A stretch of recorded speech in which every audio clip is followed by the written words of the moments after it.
Fidèles téléspectateurs de Fast Télévision, bonjour, bienvenue dans cette édition du journal. À la une, les enseignants de l'Institut du Lac ont fait un sit-in devant l'enclos de l'école ce mardi 1er octobre, déplorant la mauvaise gestion de M. Alexis Biamungu, incriminant plusieurs griffes, notamment le détournement de leur salaire sur plusieurs mois et des accusations de harcèlement sexuel envers les élèves. Suivez le détail dans ce reportage signé Glody Tambo.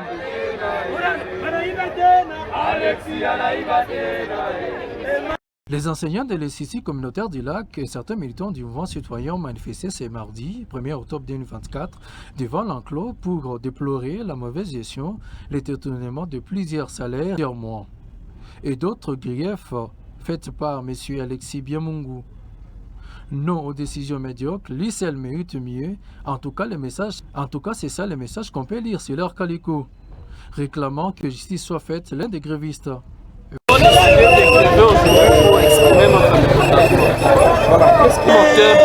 de tournement au sein de l'Institut c'est plus de 10 ans. Non seulement il détourne les fonds, mais aussi les harcèlements sexuels en milieu éducatif qui est condamnable.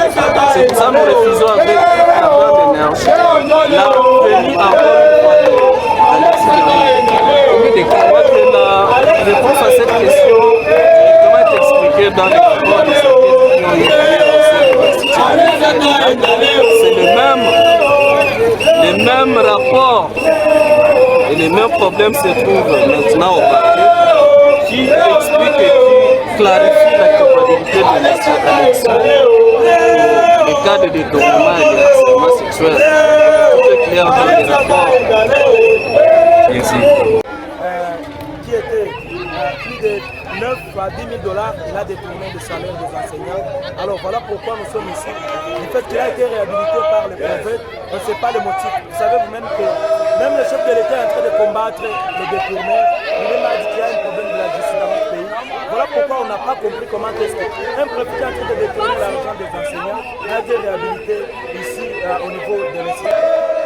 Sûrement que c'est une école privée, mais aujourd'hui c'est sous la responsabilité de la sous-division. Donc c'est une institution qui est déjà sous la responsabilité de l'État. Et voilà pourquoi on nous a informés et nous sommes venus rapidement pour voir comment est-ce que nous allons accompagner les enseignants ainsi que les élèves pour mettre hors d'état de nous ce préfet qui est en train de tourner l'argent des enseignants, ce préfet qui est en train d'user de son poste pour se permettre d'aller aussi draguer le fils de l'école. Donc, de ce côté, les criminels, le préfet de cette institution rejette en bloc ces accusations qui trouvent non fondées et considère comme une manipulation certains encadres de l'école. Toujours dans la même page de l'éducation, certaines écoles secondaires sont en grève à Goma en raison d'un arrêté du gouverneur militaire fixant les frais de scolarité. Les enseignants jugent ces frais insuffisants pour répondre aux besoins essentiels de l'éducation. Ce mécontentement a conduit à la suspension des cours. Patient Rafiki, président de la CINEP, nous en dit plus dans ses propos recueillis par Célestine Kalibongo. Généralement, dans la province du Nord Kivu, les écoles secondaires sont des écoles qui fonctionnent grâce à l'arrêté de fixation de frais que doit prendre son Excellence, Monsieur le gouverneur de la province du Nord Kivu.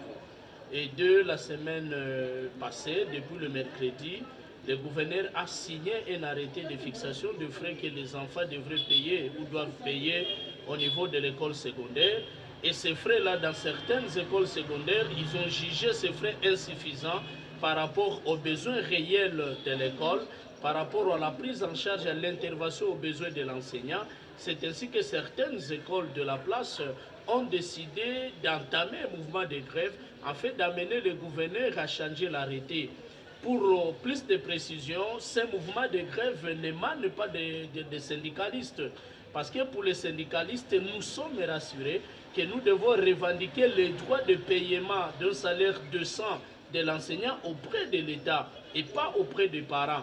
Mais les enseignants eux-mêmes d'une manière spontanée, parce qu'ils ont compris que d'une part, le gouvernement a délaissé les écoles secondaires entre les mains des parents, mais de l'autre côté, le même gouvernement vient de diminuer ce que les parents donnaient pour subvenir aux besoins de l'enseignant au niveau secondaire.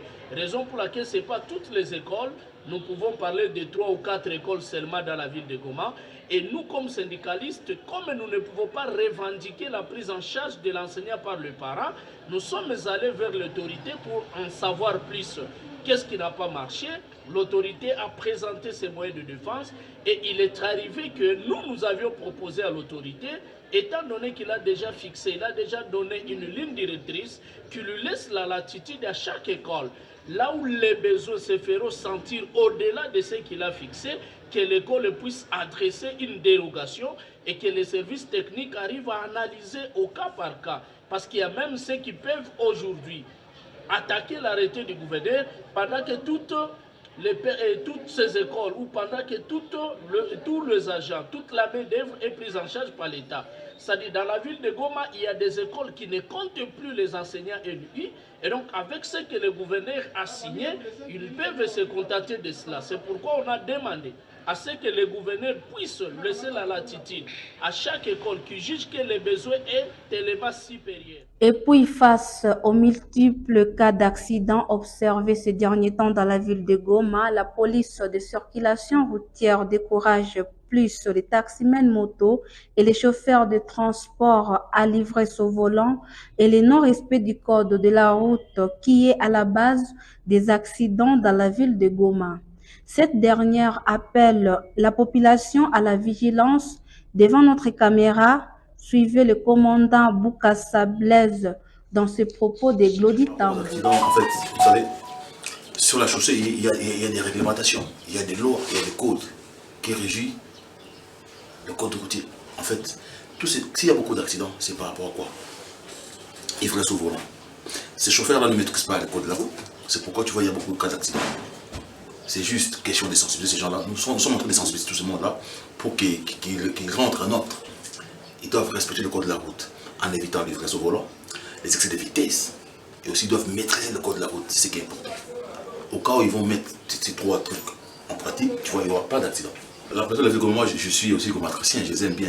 Tous on est ensemble. Et nous devons juste respecter les lois de notre pays, le code de la route, et puis on va être ensemble. Rendons-nous dans le territoire de Niragongo, village Kiziba 1, groupement Moudia, chefferie de Bukumu, où un deuxième cas de pendaison s'est enregistré dans l'intervalle de 4 jours. Pour éviter les cas similaires, les psychologues cliniciens Simwera et Mutalemba Dieudonné appellent les jeunes à s'accepter et à travailler leur détresse pour redonner la valeur et surtout participer à des groupes thérapeutiques. Suivez. Il y a souvent une précarité socio-économique qui se vise dans la ville de Goma surtout. Nous sommes en train aussi de recevoir ces derniers temps des cas qui nous viennent de différents cas qui environnent la ville de Goma. Et il y a vraiment cette précarité socio-économique qui gangrène, c'est-à-dire les jeunes ont fini des études et après avoir étudié, ils n'ont pas d'emploi, il n'y a pas de boulot. Ça renvoie à des détresses psychologiques énormes, ce qui peut aussi engendrer des pensées suicidaires parce que la personne commence à croire ou à penser que sa vie ne vaut plus la peine d'être vécue à cause de tout ce qui est chômage, tout ce qui est manque d'argent après avoir terminé les études. Le pays n'offre pas des opportunités après avoir fini ses études. Et aussi, il y a ces problèmes-là d'inno-créativité. Les jeunes, après avoir fini les études, au lieu d'avoir cet esprit ou cette initiative de créativité, ils se laissent comme ça, ils s'adonnent en drogue, à l'alcool. Et du coup, ce genre d'idées, de pensées, lorsque la vie, l'âge les rattrape, il y a ce genre de pensées qui arrivent toujours, comme quoi je ne vois plus mon importance ici sur la terre, il vaut mieux que je disparaisse. Autre chose, à la maison, à cause de cette détresse, il y a au moins un autre signe, une autre perturbation côté social. Un jeune peut commencer soit à s'isoler trop. Vous allez remarquer cette perturbation côté comportement de cette personne. Il commence à s'isoler. Par exemple, il avait l'habitude de parler aux gens. Il était trop cool avec les gens, mais il commence à s'enfermer. Il y a des groupes thérapeutiques dans d'autres villes. Des jeunes peuvent participer à ces groupes-là qui sont actifs. Ils parlent, ils extériorisent les émotions, les pensées par rapport à ce qui leur avait fait du mal, côté pensée, côté comportement. Et là, on se sent encore vivant au travers de ce genre de groupe. On noue aussi des relations avec d'autres membres de ce groupe, ce qui va faire en sorte que ces jeunes puissent encore s'en sortir d'une manière. Et pour finir cette édition du journal, le maire de Goma a présenté le lundi 30 septembre devant la presse les suspects ayant commis l'assassinat d'Edmond Bahati, coordonnateur de la radio Maria à Goma. Selon les informations fournies par le service de renseignement de la 34e région militaire, les suspects ont avoué leur implication, évoquant des conflits non spécifiés comme motif de ces crimes. Suivez plus de détails dans ces propos. D'habitude, nous présentons le bilan de nos opérations chaque samedi. Si nous venons de les faire d'une manière spontanée, c'est compte tenu de la teneur du choc que nous avons reçu après qu'on ait abattu un de vos collègues, le journaliste Edmond. Les deux messieurs, il y a l'auteur et le co-auteur de l'assassinat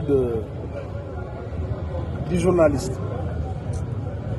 Et combien il a gagné? 5 $, qui lui a été remis par le co-auteur ou l'assassin. Il a logé les balles dans la poitrine. Et j'en profite pour dire à tous ceux qui croient que les services de sécurité, les services d'ordre ne travaillent pas.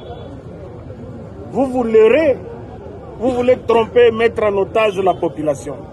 Les résultats sont là. C'est pourquoi je vous ai demandé de l'interroger vous-même. Et il y aura une chambre foraine. On va traiter ça en flagrance pour que la population puisse bien suivre. Pour 5 $, on a tué quelqu'un. Et tous ces manipulateurs connus sous plusieurs étiquettes, mis en garde sévère. On ne peut pas mettre toute une population en otage à cause de vos intérêts privés masquins. De ce point de vue, la rigueur de la loi va s'appliquer. Vous êtes vous-même témoin.